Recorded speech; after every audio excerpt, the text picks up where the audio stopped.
Assalamualaikum, welcome back to Invest Saham. Pada video ini kita akan update money flow untuk saham big banks dan menganalisa saham lainnya. Sebelum lanjut, disclaimer on, ini bukan ajakan jual beli saham, so langsung saja kita ke pembahasan.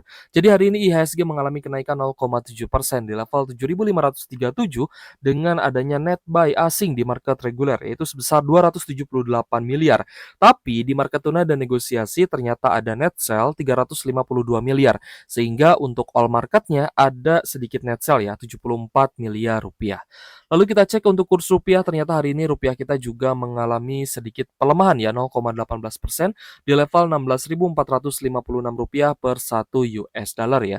Bahkan tadi sempat mencapai di 16.500-an guys untuk kurs rupiah kita.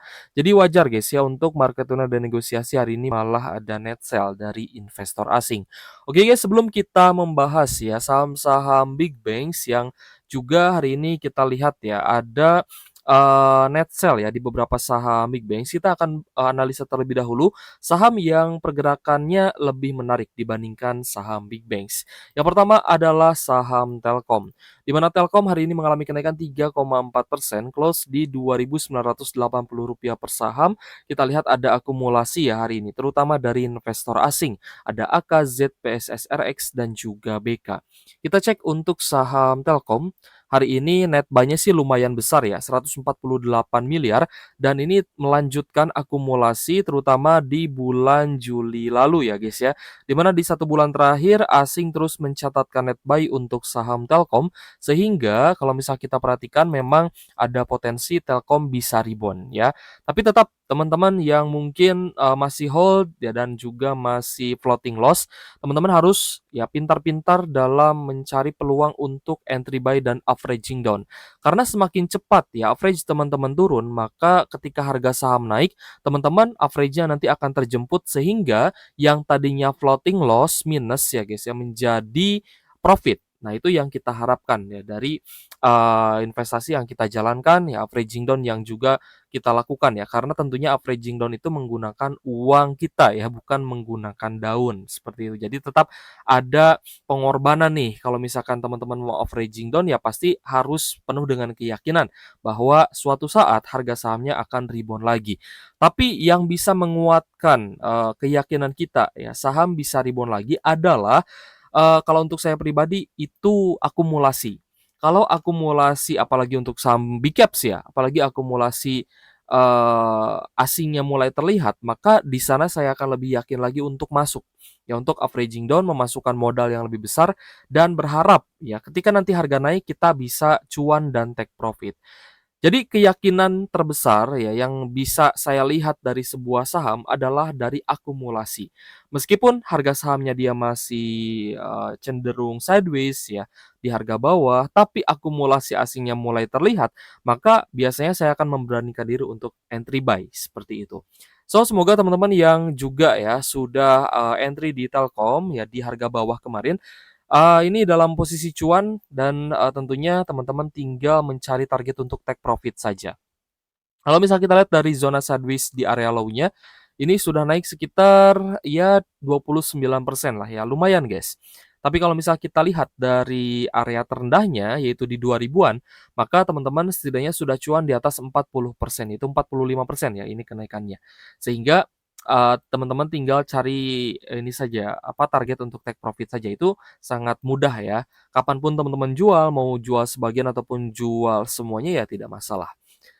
Jadi untuk Telkom, sebenarnya Telkom ini ada penurunan laba bersih ya guys ya untuk di semester 1 ya, minus 7% year on year-nya dan ini memang berada di bawah ekspektasi. Detailnya teman-teman bisa lihat di sekuritas masing-masing, kalau saya dapat informasi up to date-nya di Stockbit ya guys ya. Kalau di sekuritas yang lain mungkin ya ada juga update-an seperti ini yang secara terperinci ya. Ini akan di-update oleh sekuritasnya. Nah, di sini kan membahas ya terkait dengan ARPU ya, average revenue per user, yang mana minus 8% year on year dan minus 3% per kuartalan. Untuk telekomunikasi ya, kita sempat mendengar kabar yang tidak masuk akal ya sebenarnya, di mana ada wacana ya WhatsApp dan medsos katanya akan apa ya, dinonaktifkan atau ditiadakan gitu ya, agar kita kembali menggunakan SMS gitu ya.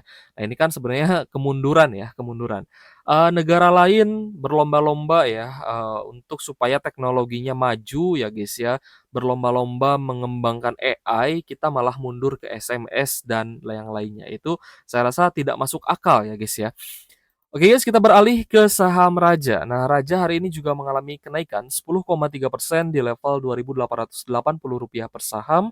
Dan kita lihat Raja ini menarik ya, karena akumulasi hari ini cukup besar. Hari ini ya sebenarnya kita ada take profit ya di Raja meskipun belum semua ya, tapi karena kita hold Raja dan teman-teman juga sudah tahu ya bahwa, saya ada hold saham Raja ketika ada reversal, jadi teman-teman juga pasti pantau ya, oh Rajanya ini ada kenaikan dan ya semoga teman-teman juga bisa ikut cuan. Tapi kita melihat memang ya take profit yang kita lakukan ini bareng ya dengan beberapa trader ataupun investor retail yang lain seperti XL, YPN, IXC hari ini juga mencatatkan, penjualan ya di saat asingnya masuk cukup besar. Dan itu memang sangat wajar, ya itu adalah hal yang wajar. Jadi, ketika ada yang berbicara ya bahwa, investor retailnya pahlawan bursanya masuk ya, nampung buangan asing ya. Tapi sebenarnya ketika asingnya beli ya guys ya, harga saham naik, yang jual adalah teman-teman trader dari retail.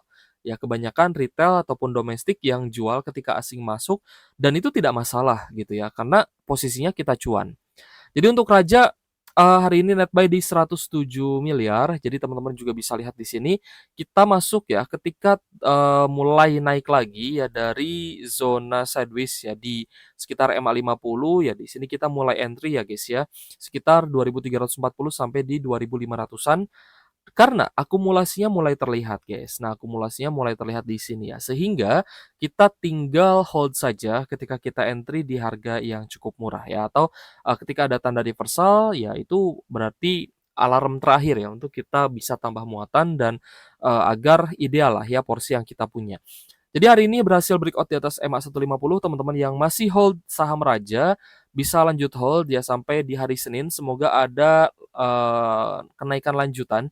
Tapi jika pattern-nya ini mirip ya di pertengahan Juni lalu, ya gagal naik lagi, sehingga kita lihat terjadi koreksi terus-menerus ya.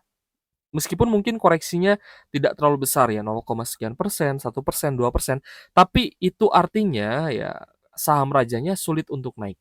Ada potensi untuk turun lagi, sehingga teman-teman yang baru masuk ya pasti akan, apa ya, melihat floating loss yang bisa saja terjadi. Resiko ya dari, teman-teman beli di harga yang tinggi. Saya sering bilang ke teman-teman, kalau mau entry buy, setidaknya pantau dulu pergerakan harga sahamnya, ya buka dulu teman-teman, layar monitornya. Kalau misalkan kalian posisinya berada di area reversal, maka itu adalah pembelian yang baik ya guys ya, pembelian yang patut dicoba, gitu. Tapi kalau misalkan sudah berada di resisten dan kita lihat juga di sini retailnya mulai jualan, asingnya ya mungkin asingnya masih masuk dan tinggal take profit, itu artinya ya bisa saja kita nampung barang asing. Jadi hati-hati ya untuk beli di harga tinggi, kalau misal teman-teman belum berpengalaman ya dan juga tidak mempunyai trading plan yang jelas, maka lebih baik teman-teman, cari aman dulu gitu ya di saham-saham lain yang mungkin belum naik.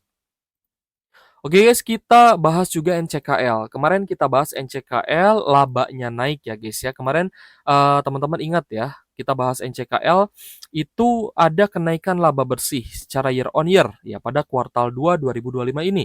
Jadi naik ya dari 1,8 triliun menjadi 2,4 triliun ya guys ya untuk laba dari NCKL. Begitupun juga dengan kuartalannya nih naik cukup tinggi. Dari 1,6 menjadi 2,4 triliun itu adalah, prestasi yang bagus ya untuk NCKL. Sudah bisa menunjukkan bahwa perusahaan ini adalah perusahaan yang sehat, otomatis harga saham juga bergerak naik. Hari ini naik 13,9%, close di Rp815 per saham, padahal kemarin kita baru bahas, ya. Kita baru bahas, kemarin ya guys ya, ketika terjadi sideways di harga tinggi dan ketika ada breakout. Nah, di sini adalah sebenarnya posisi yang bagus ya. Kemarin kita bahas sebenarnya karena labanya yang naik ya.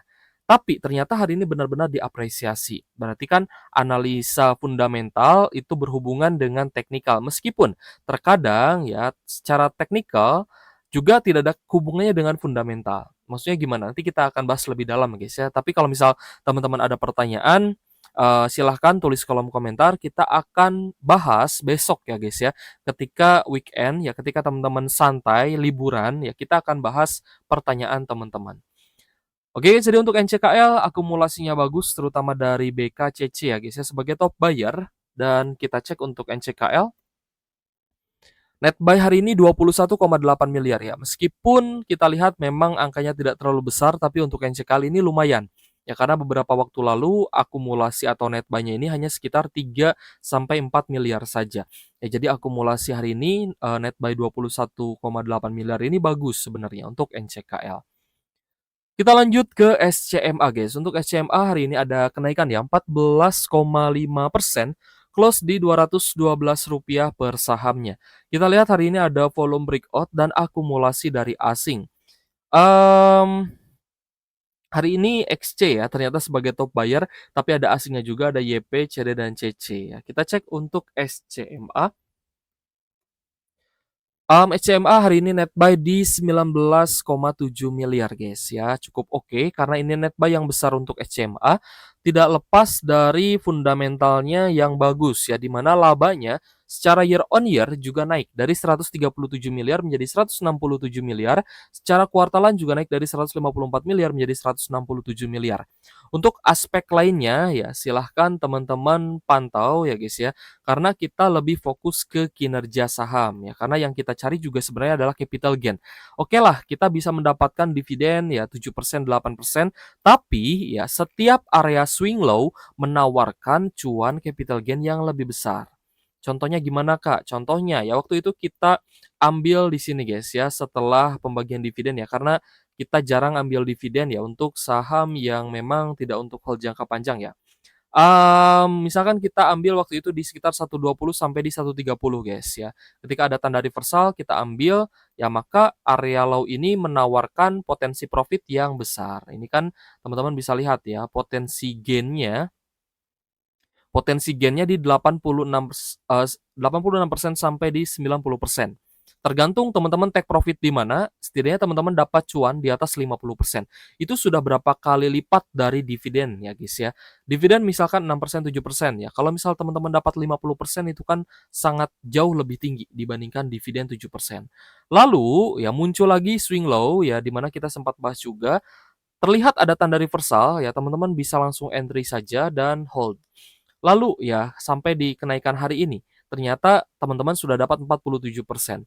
Dalam range setahun, ya kalau misal teman-teman konsisten bisa dapat 3 kali atau 4 kali swing low, maka ya saya pastikan teman-teman juga pasti sering cuan di saham dibandingkan nyangkutnya atau floating loss-nya. Oke guys, jadi itulah ya guys ya, saham-saham yang menurut saya lebih menarik ya dibandingkan big banks untuk saat ini. Tapi semoga ya guys ya di beberapa waktu ke depan ya, di beberapa bulan ke depan, big banks juga bisa mengalami kenaikan sehingga big banks akan jauh lebih menarik lagi. So bagaimana dengan hari ini? Untuk big banks yang masih cukup sideways di harga bawah, Bank Mandiri kalau misalkan mulai sideways di 4.500-an sih akan cukup menarik karena sudah berada di zona oversold.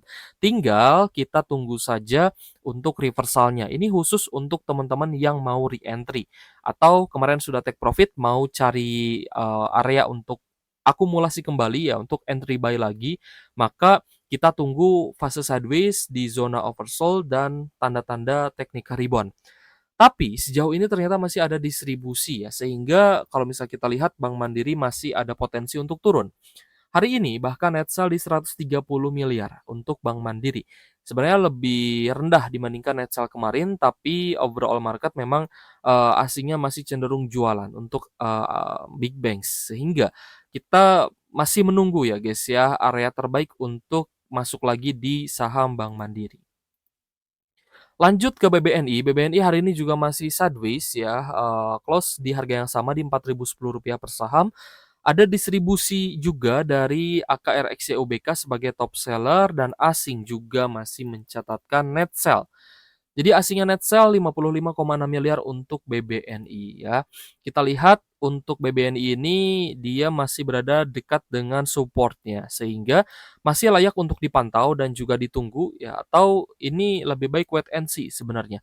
Kalau misal teman-teman sudah ambil di 4 ribuan, ya untuk averaging down di misalkan next month gitu guys ya, di bulan berikutnya, teman-teman jangan entry lagi di 4.000, usahakan di bawah 4.000 gitu ya. Itu untuk mengusahakan agar kita dapat harga yang lebih murah setiap melakukan averaging down. Lanjut ke BBCA. Untuk BBCA hari ini ada kenaikan tipis 0,3% ya di closing hari ini. Close di 8.300. Untuk BBCA ada distribusi dari asing ya, ZPBBAK sebagai top seller. BBCA hari ini net sell 43 miliar, jauh lebih rendah dibandingkan net sell kemarin ya, yang mencapai 975 miliar. Sehingga BBCA jika sideways di level sekarang, maka akan lebih menarik lagi guys. So, jika ada penurunan yang disertai dengan distribusi besar-besaran, lalu net sell-nya mulai menipis ya, maka teman-teman tinggal cari posisi sideways-nya. Ketika dia sudah mulai sideways, ambil area low-nya. Misalkan sideways sekarang kan di 8.300 sampai 8.400 misalkan. Nah, teman-teman usahakan belinya di bawah 8.400. Ya, syukur-syukur dapat di sekitar 8.300 gitu ya. Itu untuk mencari posisi entry untuk averaging down, bisa ya teman-teman beli ketika sideways di harga bawah.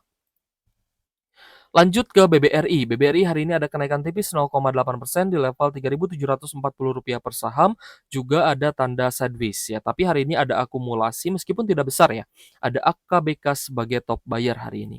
So, untuk saham BBRI, jika kita perhatikan ternyata hari ini ada net buy, tapi tipis ya guys ya. Tipis saja, hanya 29 miliar. Di saat hari ini transaksinya lumayan bagus nih untuk buying valuation di BBRI. Tapi tentu saja tetap hari ini net buy-nya tipis dan kenaikan BBRI juga tipis ya. Sehingga sebenarnya belum terlalu menarik nih untuk saham big banks-nya. Tentu ya, seperti yang tadi kita bahas, for big banks, apakah ini posisi entry yang bagus untuk hari ini? Ya, untuk entry buy sih saya rasa tidak ada masalah. Tapi yang harus teman-teman perhatikan adalah money management gitu ya. Usahakan belinya bertahap saja guys, jangan all in ya guys ya. Semua amunisi teman-teman habiskan di satu entry, saya rasa itu kurang bijak ya. Karena kan tentunya kita belum tahu nih kapan big banks akan rebound gitu ya. Tapi juga tentunya teman-teman tidak tahu kapan big banks ini akan turun lagi gitu ya. Siapa tahu ada sentimen yang lebih negatif lagi selain dari isu PPATK yang saat ini sedang bergaung ya guys ya, yang menurunkan kepercayaan publik ya, juga mungkin menurunkan kepercayaan investor asing terhadap perbankan besar di Indonesia. Itu yang harus kita pahami dan juga harus kita perhatikan. Oke guys, jadi konklusi untuk big banks ini menurut saya cicil beli jauh lebih baik ya guys ya, untuk bisa ya meminimalisir teman-teman kehabisan cash dan juga memaksimalkan untuk averaging down-nya. Oke guys, ya sekali lagi untuk teman-teman yang ingin request saham silahkan tulis di kolom komentar karena kita melihat banyak sekali saham yang menarik untuk dibahas besok ya guys ya. So, terima kasih sudah menonton dan semoga bermanfaat untuk teman-teman. Thank you for watching. See you on the next video. Wassalamualaikum warahmatullahi wabarakatuh.